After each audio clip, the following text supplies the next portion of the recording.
Mr. Speaker, it's an honour to rise today to speak to Bill C-13, legislation that would implement the protocol on the accession of the United Kingdom of Great Britain and Northern Ireland to the Comprehensive and Progressive Trade Agreement for the Trans-Pacific Partnership. Now, at its core, Mr. Speaker, this bill updates Canadian legislation so that the United Kingdom can formally join the CPT PP trade agreement, and so that Canada can meet its obligations under that accession protocol. But let me begin by acknowledging the broader context in which this legislation is being debated. Canada's economy is deeply tied to international trade, as you're well aware. Millions of jobs in this country depend on exports and our ability to access global markets. And over the past several years, we've been reminded, Mr. Speaker, also about how fragile the global supply chains can be and how risky it can be for Canada to rely too heavily on a single trading partner. We acknowledge that as New Democrats, Mr. Speaker, that diversifying our trade relationships matters, that strengthening economic cooperation with democratic allies matters, and building resilient rules-based trading systems is in Canada's long-term interest. Now, the United Kingdom, obviously, Mr. Speaker, is an important partner in that effort. It's a G7 country, one of the world's largest economies, and a nation with which Canada shares deep historical ties, cultural connections, and long-standing diplomatic relationships. Expanding trade opportunities between Canada and the United Kingdom has the potential to support Canadian exporters, encourage investment, and reinforce the global rules-based trading system at a time when that system is facing increasing pressure. And it's for those reasons that there's value in strengthening our economic partnership with the United Kingdom. However, supporting trade diversification doesn't mean giving the government a blank check.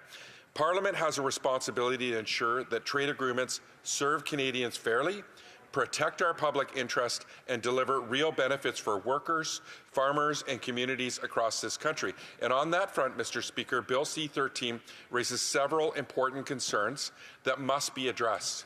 The first concern is transparency. Under the Government of Canada's policy on tabling of treaties in Parliament, when the government introduces implementing legislation for a new free trade agreement, it's required to table an economic impact assessment outlining the projected costs and benefits of the agreement. Now, this policy exists for a simple reason, Mr. Speaker, that members of Parliament can't make informed decisions about trade agreements without understanding their economic implications. This requirement was introduced after repeated calls for greater transparency in trade negotiations. And in fact, in 2020, the government committed to strengthening parliamentary oversight of trade agreements by ensuring that economic impact assessments would accompany implementing legislation. Yet in the case of Bill C-13, no economic impact assessment has been tabled. That undermines accountability, and it weakens the ability of this House to properly scrutinize the agreement before us. The second concern, Mr. Speaker, that we have is it relates to the ongoing barriers faced by Canadian agricultural producers in accessing the United Kingdom market. For years, and we've heard this in the House today repeatedly, that Canadian beef and pork producers who've raised concerns about the United Kingdom's sanitary and phytosanitary regulations. These rules relate to food safety and animal and plant health, but in practice, they've functioned as a non-tariff barrier that prevents Canadian products from entering the UK market. Despite years of discussions, consultations, and negotiations, these barriers remain largely unchanged. This needs to be fixed, Mr. Speaker, and the result is a trading relationship that is far from reciprocal.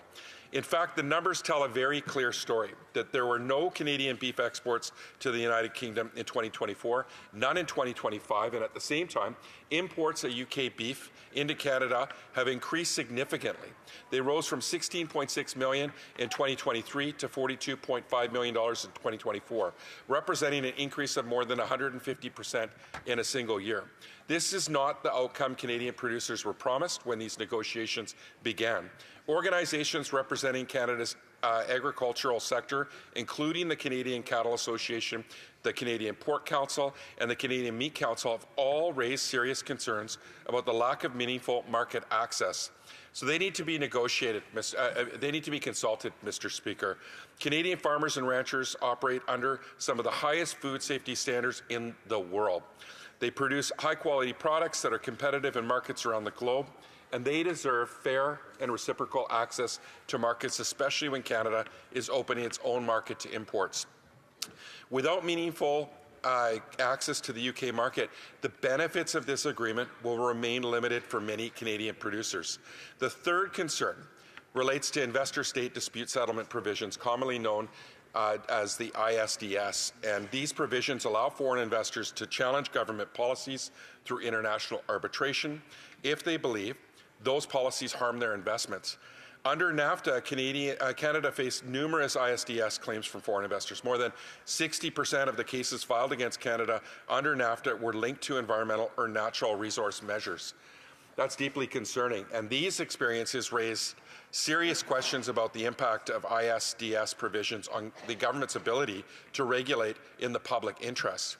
That is one of the reasons why Canada removed the ISDS from the renegotiated Canada-United States-Mexico agreement, the CUSMA agreement. And in the case of Bill C-13, the government has not secured a side letter with the United Kingdom to exclude ISDS provisions between our two countries. This is particularly puzzling because the United Kingdom has already signed such side letters with Australia and New Zealand in their agreements. So Canada could have negotiated the same arrangement, and we hope that they will. Instead, these provisions remain in place. A coalition of civil society organizations, labour unions, and academics from both Canada and the United Kingdom, they called on the government to remove ISDS protections from this agreement. We're hoping that the government will act. If Canada has already recognized these risks in other agreements, then it's reasonable to expect the government to address them here as well. Mr. Speaker, you've heard about this a lot today, that there's another issue connected to Canada's relationship with the United Kingdom that deserves attention in this debate. And it's a decades-long issue of fairness that affects tens of thousands of seniors living here in Canada. And I'm referring to the problem of frozen British pensions. At the outset, I want to thank first Ian Alexander from Nanaimo. He's the chair of the Canadian Alliance of British Pensioners, for his leadership on this issue, and all of those that are members of that organization. More than 100,000 British pensioners live here in Canada that actually receive that state pension from the United Kingdom. Those pensions are frozen at the rate that they first received when they retired or when they moved abroad. So for over 70 years, unlike British pensioners living in the United States, Israel, Turkey, the Philippines, the European Union, or several other countries, British pensioners here in Canada, they don't receive annual cost of living increases. This is unfair. Canada itself does not treat pensioners in this way when they move overseas.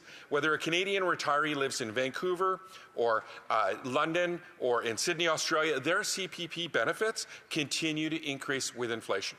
The UK's policy stands in stark contrast. The consequences are very real for many seniors. As inflation rises and living costs increase, the purchasing power of frozen pensioners declines year after year. Some seniors are struggling to afford basic necessities such as food, heating, and medication. I think about Anne Puckridge, a 100-year-old veteran who is leaving. She's literally receiving, Mr. Speaker, less than half of her pension because she chose to retire in Canada. And while pensioners in the UK receive £176 a week, the freeze means she's only getting £72 a week. Like Anne, many were unaware of this policy before they moved to Canada. And we know, Mr. Speaker, a third of women that are over 65 in this country are living in poverty. People like Anne, who spent decades contributing to the UK pension system, believing their retirement income would follow them wherever they chose to live, which it should have. Instead, they've discovered too late that their pensions would never increase. Because these pensions remain frozen, many seniors eventually rely on Canadian income support programs, including the Guaranteed Income Supplement. In effect, Canadian taxpayers end up helping to fill the gap created by the UK government's policy, and estimates suggest this situation costs Canada hundreds of millions of dollars a year. And successive Canadian governments have raised this issue with the United Kingdom repeatedly. Each time the UK has declined. That raises an important question. If Canada is strengthening trade relations with the United Kingdom and deepening our economic partnership through agreements like this this one. Why is this longstanding injustice not being addressed as part of those negotiations? Trade negotiations are moments of leverage. They provide opportunities to resolve longstanding disputes and secure fair outcomes, exactly like this one, Mr. Speaker. Yet once again, this government appears to have failed to use that leverage. So, Mr. Speaker, C-13 represents an important step in Canada's trade relationship with the United Kingdom. Trade diversification matters, building stronger partnerships with trusted allies matters, and strengthening the global trading system matters, but Parliament must ensure that these agreements are fair, transparent, and in the public interest. That means providing the economic analysis needed for informed decision-making. It means ensuring that Canadian producers receive meaningful access to international markets. It means protecting democratic policy making by addressing problematic investor-state dispute resolution settlement provisions, and it means standing up for fairness for the tens of thousands of seniors in Canada affected by the UK's frozen pension policy. Trade agreements should reflect more than economic opportunity. They should reflect fairness, reciprocity, and respect for the people whose lives are shaped by these policies. Thank you. Questions and comments. Questions et commentaires. The Honourable Parliamentary Secretary to the Government House Leader. Yes, Mr. Speaker, the issue of non-tariff restrictions has come up a great deal throughout the debate, and I think it's important to put it into a perspective of even within, unfortunately, provinces we have non-tariff related restrictions that hamper freer trade amongst Canada, and the federal government is working towards that. Unfortunately, you have the same sort of restrictions, whether it's the EU or the UK. So, for example, whether you're a pork producer, cattle producer here in Canada or the United States, there's restrictions overseas that prevents those non-trade barriers and causes restrictions.